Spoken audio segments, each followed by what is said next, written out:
शिवेंद्रसिंह अरुणाराजे अभयसिंह राजे भोसले ईश्वर साक्ष शपथ घेतो की कायद्याद्वारे स्थापित झालेल्या अशा भारताच्या संविधानाबद्दल मी खरी श्रद्धा व निष्ठा बाळगीन। मी भारताची सार्वभौमता व एकात्मता उन्नत राखीन।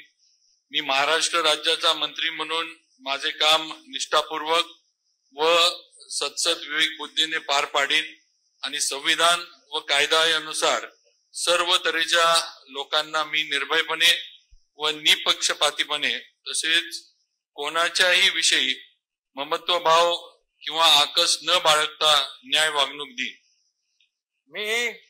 मी शिवेंद्रसिंह अरुणाराजे अभयसिंह राजे भोसले ईश्वर साक्ष शपथ घेतो की महाराष्ट्र राज्याचा मंत्री म्हणून माझ्या विचारार्थ आणली जाईल किंवा मला ज्ञात होईल अशी कोणतीही बाब असा मंत्री म्हणून माझी कामे यथायोग्य पार पाडण्यासाठी आवश्यक असेल ती खेरीज करून एरवी मी कोणत्याही व्यक्तीला किंवा व्यक्तींना प्रत्यक्षपणे व अप्रत्यक्षपणे कळवणार नाही किंवा त्यांच्याकडे उघड करणार नाही। जय हिंद, जय महाराष्ट्र, जय शिवराय।